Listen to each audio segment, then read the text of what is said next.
Hello दोस्तों, मैं आपका गाइड, आपका दोस्त अनुराग पांडे और आप देख रहे हैं हमारा यूट्यूब चैनल। पिछले वीडियो में हमने विद्युत ऊर्जा के बारे में पढ़ा था, ठीक है।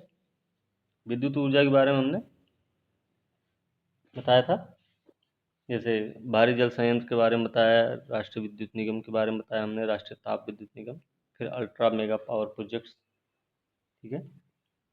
और अंत में हमने बताया था अणु शक्ति विद्युत निगम लिमिटेड के बारे में, ठीक है। तो उसी के साथ हमने वीडियो को समाप्त भी किया था। आज की वीडियो हम देखेंगे उद्योग। उद्योग कौन सा? लौह इस्पात उद्योग, लौह इस्पात उद्योग, ठीक है। तो लौह इस्पात उद्योग जो है वो आधारभूत उद्योग माना जाता है। आधारभूत उद्योग क्यों?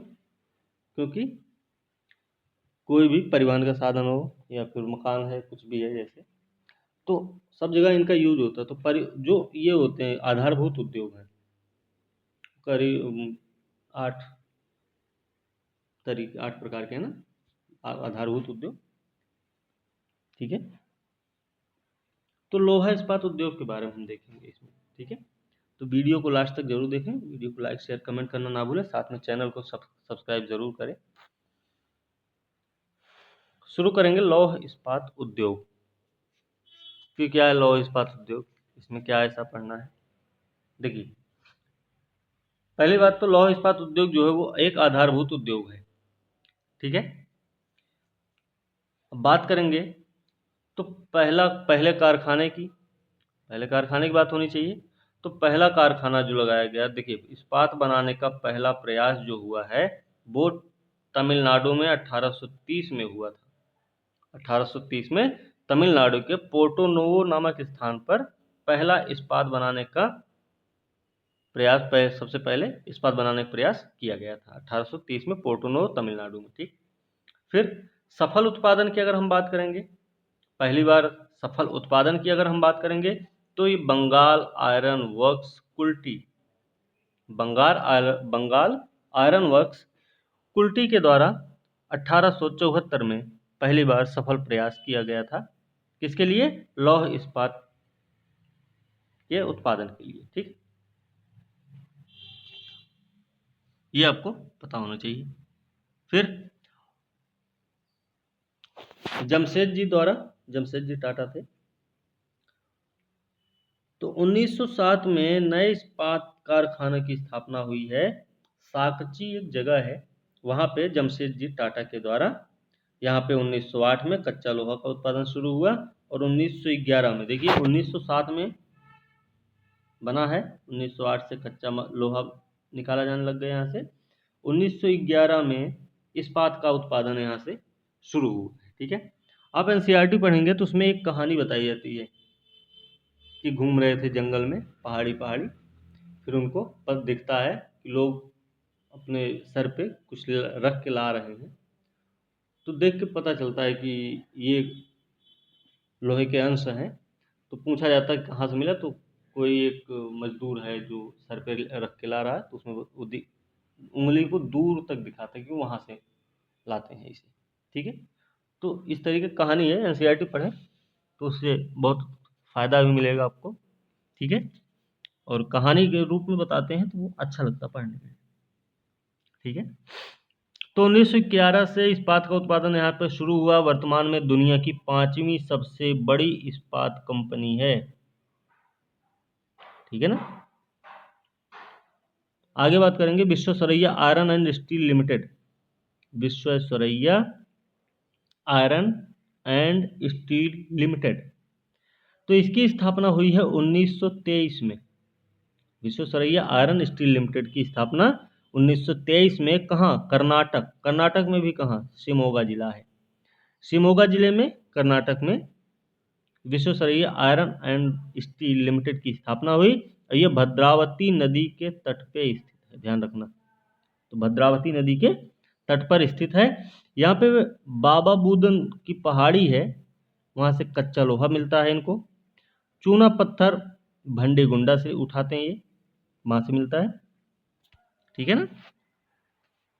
इस तरीके से विश्वेश्वरैया आयरन स्टील लिमिटेड है। 1923 में स्थापित हुआ, शिमोगा जिला, कर्नाटक। ठीक। भद्रावती नदी के तट पे है, ध्यान रखना है। बाबा बुदन की पहाड़ी से कच्चा लोहा मिलता है, इनको आपूर्ति होती है। चूने की आपूर्ति भंडे गुंडा से हो रही है। कोयले की जगह ये चारकोल या लकड़ी का प्रयोग करते हैं। कोयला इनको नहीं मिलता तो ये लकड़ी का, ये चारकोल या फिर लकड़ी का प्रयोग करते हैं। वो भी कहाँ से? मालंद वन से। मालंद वन है, वहां से उठाते हैं। मालनद वन हमने, याद हो, हमने बताया था मालनद वन। ठीक है, इसके बारे में हमने बताया था पिछले से पिछले वाले वीडियो में। तो देखना, हमने ये भी बोला था कि मालनद वन यहीं पे है, ये हमने बोल दिया था। अब उसको देखना, बताना हमें क्या है वो, कहाँ पे है। ठीक है। तो द्वितीय पंचवर्षीय योजना में भारी और आधारभूत उद्योगों पर विशेष बल दिया गया। ठीक है ना। तो दूसरी पंचवर्षीय योजना रही है, उसमें भारी आधारभूत उद्योगों पर विशेष बल दिया गया था। ठीक। चलिए आगे देखते हैं। राउरकेला इस्पात संयंत्र है। राउरकेला इस्पात संयंत्र है, हिंदुस्तान स्टील लिमिटेड भी इसका नाम है। राउरकेला उड़ीसा में पड़ता है। इसका नाम हिंदुस्तान स्टील लिमिटेड है।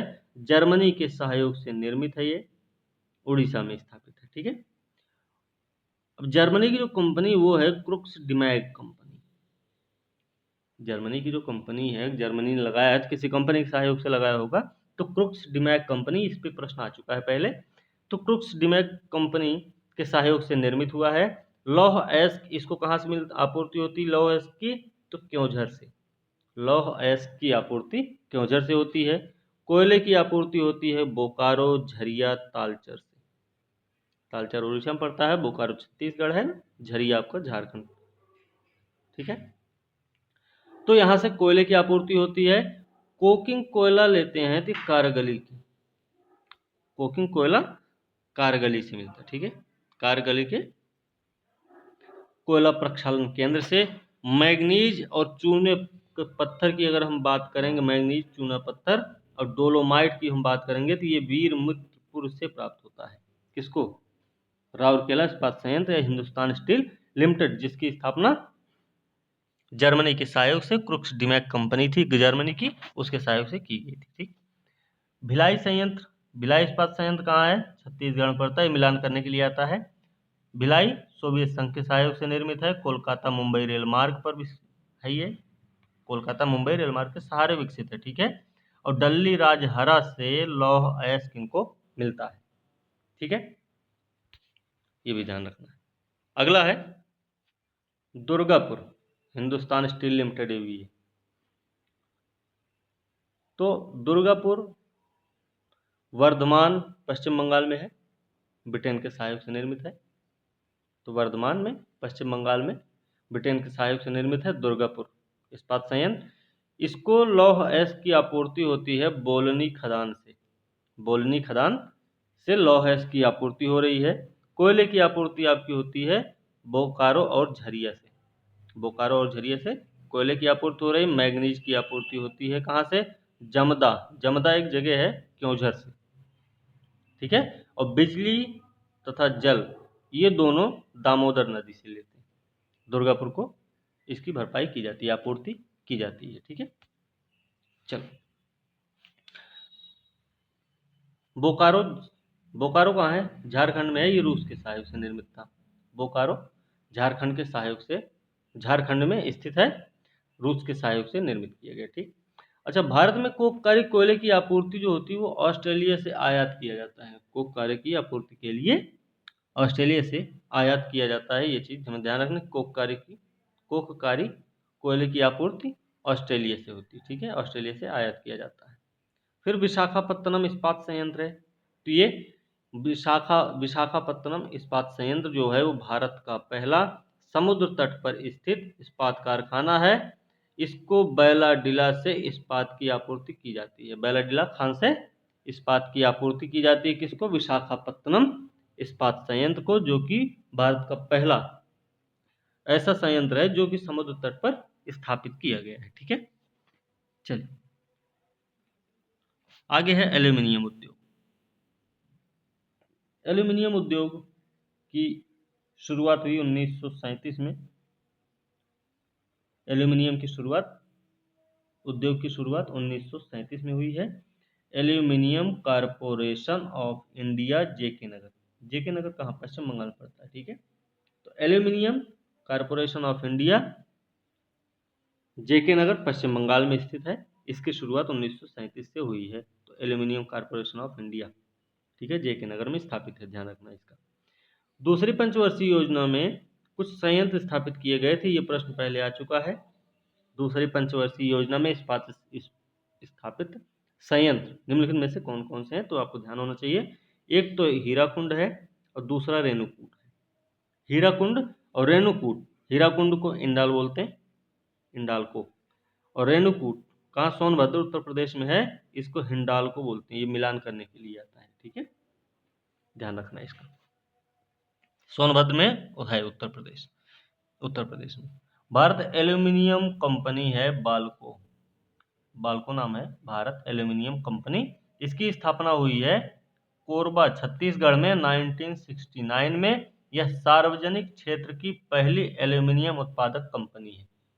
तो भारत में सार्वजनिक क्षेत्र की पहली एल्यूमिनियम उत्पादक कंपनी कौन सी है? बाल्को, भारत एल्यूमिनियम कंपनी, कोरबा, जो कोरबा में स्थापित है 1969 में, छत्तीसगढ़ में, ठीक है।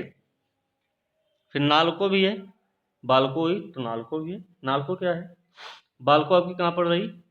छत्तीसगढ़ में, कहाँ? कोरबा, ठीक, 1969 में स्थापित है। सार्वजनिक क्षेत्र की पहली एल्यूमिनियम कंपनी है, ध्यान रखना इसका। फिर नालको है नेशनल एल्यूमिनियम कंपनी, 1981 में। ये दमन जोड़ी है, कोरापुट स्थापित है, कोरापुट में, ठीक है। दमन जोड़ी कोरापुट में स्थापित है, उड़ीसा में स्थित है, ठीक है। अब नेशनल एल्यूमिनियम कंपनी के बारे में बात करेंगे तो ये देखिए भुवनेश्वर में है, ठीक है। एशिया का सबसे बड़ा संयंत्र है नेशनल एल्यूमिनियम कंपनी, जिस नाम है नालको, भुवनेश्वर में है। एशिया की सबसे बड़ी कंपनी है और विश्व का छठा सबसे बड़ा एकीकृत एल्यूमिनियम संस्थान है। तो नालको जो है विश्व का छठा सबसे बड़ा एकीकृत एल्यूमिनियम संस्थान भी है, ठीक है। नालको के बारे में है ये। अब सीमेंट उद्योग भी देख लेंगे। सीमेंट उद्योग, तो भारत में पहली बार जब सीमेंट का उत्पादन किया गया तो सीपीओ के द्वारा, सीपीओ का प्रयोग किया गया 1904 में। कहाँ पे? चेन्नई में। तो भारत में पहली बार जब सीमेंट का उत्पादन, सीमेंट बनाने का प्रयास किया गया तो वो सीपीओ के द्वारा 1904 में इसकी शुरुआत हुई है, प्रयास किया गया था। कहाँ पे? चेन्नई में, ठीक है। तो पहले संयंत्र की स्थापना कब हुई? तो 1912-13 में हुआ, पोरबंदर। पोरबंदर कहाँ? गुजरात में पड़ता है ना। तो पहले संयंत्र की स्थापना हुई सीमेंट के संयंत्र की 1912-13 में पोरबंदर में, ठीक है। अच्छा, यहाँ पे कुछ हैं, उद्योग हैं और शहर हैं, ये प्रश्न आते रहते हैं, तो ये हमने ऐसे ही लिख रखा है इनको। तो काकीनाडा है, काकीनाडा जूट के लिए प्रसिद्ध है। विरुधनगर सूती वस्त्र के लिए प्रसिद्ध है। चन्नापटना रेशम के लिए प्रसिद्ध है। भदोही कालीन उद्योग के लिए प्रसिद्ध है। भारी इंजीनियरिंग उद्योग रांची में स्थापित है, ध्यान रखना, ठीक है। तो काकीनाडा जूट, विरुधनगर सूती वस्त्र, चन्नापटना रेशम, भदोही कालीन उद्योग, भारी इंजीनियरिंग उद्योग कहाँ? रांची। मशीन औजार की अगर हम बात करेंगे तो इसके लिए पिंजौर प्रसिद्ध है, ठीक है। उर्वरक संयंत्र के लिए सिंदरी। ये प्रश्न आ चुका है, लगभग आते रहते हैं प्रश्न ये वाले, ठीक है। ये चीज हमें ध्यान रखना है। यहाँ भी है कुछ कुछ केंद्र हैं, हस्तशिल्प केंद्र हैं, राज्य, हस्तशिल्प केंद्र और राज्य हैं, ठीक है। ये है केंद्र, कोई एरिया है, शहर होंगे, कस्बा होगा, कुछ होगा, ठीक है। ये राज्य हैं। तो मोन है, हस्तशिल्प केंद्र है मोन। मोन कहाँ पड़ता है? नागालैंड में पड़ता है, ठीक है, ध्यान रखना इसका। मोन आपका नागालैंड में है। नलबाड़ी आपका आसाम में पड़ता है। हस्तशिल्प केंद्र हैं ये सारे। मोन नागालैंड, नलबाड़ी आसाम, पासीघाट आपका अरुणाचल प्रदेश में पड़ता है। मोन नागालैंड में है, नलबाड़ी असम में है, पासीघाट आपका अरुणाचल प्रदेश में है। तुरा, तुरा की बात करेंगे तो ये मेघालय में पड़ता है, ठीक है। तुरा मेघालय में, ये भी प्रश्न आ चुके थे, पहले आ चुके हैं, ठीक। अब ये भी हैं कुछ, ये भी प्रश्न आ चुके हैं पहले, ठीक है ना। इस पे देखिए, इस बार पीसीएस में भी प्रश्न आया था, आंवला, इफको पे प्रश्न आया था ना इस बार यूपी पीसीएस में, तो ये वाला प्रश्न आया था, ठीक। फिर मोदी नगर, उत्तर प्रदेश स्पेशल है ये। मोदी नगर रबर के लिए प्रसिद्ध है, बाराबंकी आपका पॉलीफाइबर, और कानपुर की अगर हम बात करेंगे तो ये विस्फोटक सामान के लिए प्रसिद्ध है, ठीक है। तो ये चीज़ें हमें याद रखनी है। और भी कुछ हैं, ये भी देख लेते हैं। डीजल लोकोमोटिव, ये वाराणसी में स्थापित है, आपको पता है। इंडियन टेलीफोन रायबरेली में है, यूपी स्पेशल है। Bharat electronic limited, Bharat electronic limited Panchkula में भी है, हरियाणा में, और एक गाजियाबाद में भी है हमारे, ठीक है। और उत्तर प्रदेश में तेल शोधक कारखाना एक ही है, नाम है मथुरा में, ठीक है। अच्छा, सहकारिता क्षेत्र में भारत का सबसे बड़ा अगर उर्वरक संयंत्र की बात करेंगे तो वो फूलपुर आएगा। फूलपुर कहाँ, उत्तर प्रदेश में, इलाहाबाद में पड़ता है। यहाँ पे एक संस्था का नाम दिया गया है सेल, तो सेल की स्थापना हुई है 1974, 1974 में। हमने अभी एनटीपीसी पिछली वाली वीडियो में बोला था, एनटीपीसी की स्थापना के बारे में बोला था, तो एनटीपीसी की स्थापना हुई 1975 में, मतलब उससे पहले सेल की स्थापना हो चुकी थी, ठीक है। तो आज के वीडियो में बस इतना ही है, बाकी अगले वीडियो के साथ हम कल मिलेंगे। वीडियो को अंत तक जरूर देखें। ये जो प्रश्न जैसे पहले आ चुके हैं उनके बारे में हमने बताया, तो इन सबको थोड़ा सा ध्यान रखने की ज़रूरत है, क्योंकि जो प्रश्न पूछे जा गए हैं उनमें से प्रश्न आने की संभावना कुछ ज़्यादा ही होती है, ठीक है। खास करके जैसे यूपी पीसीएस में ही आपने देखा, वो जो टाइगर रिजर्व, हाथी संरक्षण, ऐसे थे ना, एलिफेंट संरक्षण, तो ये सब पहले भी प्रश्न आ चुके हैं, ठीक है। तो वो प्रश्न कहीं न कहीं से आते रहते हैं, तो इसलिए इनको थोड़ा ध्यान देने की ज़रूरत रहती है। ये प्रश्न याद भी रहते हैं, इनके उत्तर भी याद रहते हैं, तो आपको आसानी होती है, क्योंकि एक प्रश्न से कट ऑफ जो है ऊपर भी होती है और नीचे भी हो जाती है, ठीक है। तो इनको ध्यान से देखने की ज़रूरत है। तो आज की वीडियो यहीं समाप्त करेंगे, अगली वीडियो के साथ अब हम कल मिलेंगे, तब तक के लिए धन्यवाद।